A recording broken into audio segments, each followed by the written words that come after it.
Good morning to our honorable kings, our princes, our Jamaican men. Ah, we love you. We're rooting for you. Up, up, up, ye mighty black men, ye mighty race. My people, in a recent video that went viral on social media, some young men were seen brandishing a handgun. 3 of them were subsequently held by the police, while another, I think, is still on the run. What is it with men in violence, young people in violence? Well, social anthropologist Dr. Herbert Gayle is here to have this discussion with us. Welcome. How are you? I'm good, thanks. All right. Morning. Good to see you, my friend. Lessons. Men, young men. What go on in the minds of our young men? Why is it that most young men are the perpetrators and maybe the victims of violence in Jamaica? All right. So, first of all, men are expected biologically to be more aggressive than women. All right. If we were not more aggressive than you are, you would not select us in your pre-selection frame. So, in fact, you do not select weaker men or less aggressive men unless it's during menstruation. Okay? So, in other words, we're naturally designed to be far more aggressive than you are in order for us to protect and provide and so forth, because you're small, you're 17% smaller than we are. All right? And we're actually almost a quarter time stronger. So we're bigger. We're bigger, we grow much more slowly, and we require far more attention and affection and connection to the person, the other sex, that is better, that is more emotionally intelligent and better emotionally constructed for us to be stable. Okay? Now, that's deep. That's a deep opening statement right there. I'm not going to argue or go into where this comes from because you are the expert. So I'm going to sit back and just listen.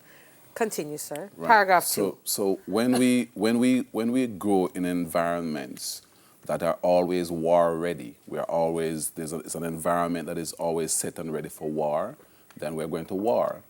Right? Mm-hmm. When we grow in home settings where we don't have even a single stable parent, because one of the misconceptions we've been getting is that a child who misses his father or a child who misses his mother and so forth. Those are not the issues. The issue is normally if you take a person who's killed or is about to kill, they have no good parent, neither mother nor father. All right? The bulk of killers fall into a family group called alternative, which means no biological parent available or no biological parent has a good relationship with them. Wow. So what we've been doing in the last 3 decades is talking through with gunmen and finding out how would you score your mother. Mm-hmm. Usually the score is under 4. So 1.5, 2. The average is actually 1.8. Out of 10? Out of 10. Wow. As a parent, you get a score of 1.8 out of 10. You feel proper. You feel proper, yes. Right? And the father is usually like 1.4.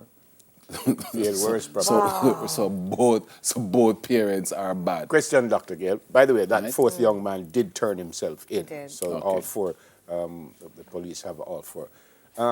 What you said at the start in response to Empress's question, I suspect didn't just happen last week.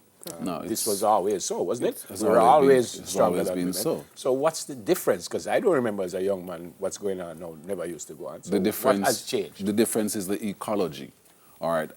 What has thrown Jamaican men into the nightmare that's going on is a series of things. We started out with a very male-oriented industry. So it was heavy industries, even up to the 1990s, 80s, 90s, right? Remember we were. What does that mean when you say heavy industries? I'll explain. Remember, we were already disadvantaged educationally. We already had gone through a civil war in the 1980s. So all of that bad blood and all of that knowing how to war has already occurred. And on top of that, we had an industry switching from labor intensive or hands-on to service industries, service-oriented, which means you now need a degree, you need so forth, but we were not going to school. So now 42% of all males in Jamaica, based on the study we're working on now, in the preliminary, 42% of men are untrained. That's 2.4 times worse than women.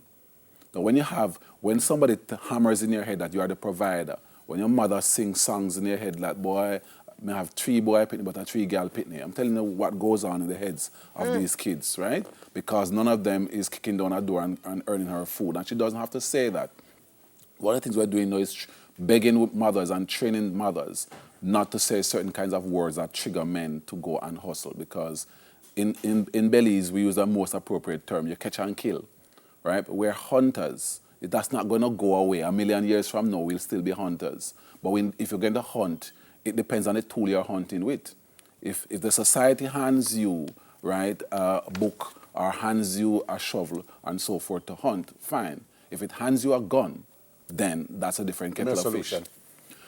We're going to have to fix the situation of males. We're going to have to look at their employment. How we fix it? It means opening schools, right? Right now, we still have 15 all-girls schools and 7 all-boys schools. The all-boys schools are below capacity in terms of resources and above capacity in terms of school numbers. The girls' schools are pretty stable. We're going to have to begin to change some of those core things, and we're going to have to look at the combatants that we have, which is what we call a Zone 2 frame, and begin to see if we can get them back into our school system, which means expanding programs like the VIP program under PMI, in which wholesale we're ensuring that these kids are funneled into hard programs. Are you suggesting that we shouldn't have all-boys schools? No, I'm suggesting that we need to have more space. If you're a parent who has a son and a daughter, both of them should have equal opportunities in going into an elite school. But can I ask you a question? I've heard young men talk about this education system, especially in co-ed schools and even in all-boys schools. I've heard this from young men, saying it's feminine. What do they mean? It means that, put it this way, the study we've done now, right, which we're launching in 2.5 weeks, is called Males and Tertiary Education. It shows that if you make a shift and you put in 2 or 3 or 4 male-oriented courses, males will be attracted, right? You see, here's what it goes, right? If you have a son and a daughter sent into a UWE or a UTech or whatever, you say to your son that he must be doing a course that is market aligned. You're not sending your son to go do a course in which he's not going to have money in 3 years. But your daughter does not have to go through that kind of pressure. She can do any course. And it's actually very, very, very chauvinist in the way parents are doing it. And I've spoken to a lot of parents about it. But the girl has a free reign. And if she fails, they send her back. You have one chance. And it must be money-oriented because you're an ATM machine. All of that kind of cultural thing needs to change. It's too much pressure on young men, and then they don't have the tools. You know, I could sit and listen to Dr. Gayle and others forever. And I think we need to have more conversations about this. In the end, Doc, can we save our boys at 16, 17, 18, our boys in remand centers right now, those who have had adverse childhood experiences? Is there a way to heal at that age group? Because we're looking at most of the perpetrators are teenagers and up. Yes. Eh? So what can we do? Can we save? We have to move from the philosophy of punishing people for things they didn't do, right? And go to one about restoration. Okay. And that's what is missing in the entire region. I think because we were slaves, we were into punishing people very harshly. You mean we were enslaved, Doc? Right. I wasn't, my people were enslaved. We were enslaved. We have to go. Good to see you, sir. But restoration, healing. It's about restoration. Dr. Herbert Gayle, social anthropologist. All right, seeing triples? Well, 3 young men who are holding their heads high. That and so much more after the break. Soon come, folks. Stay with us, please.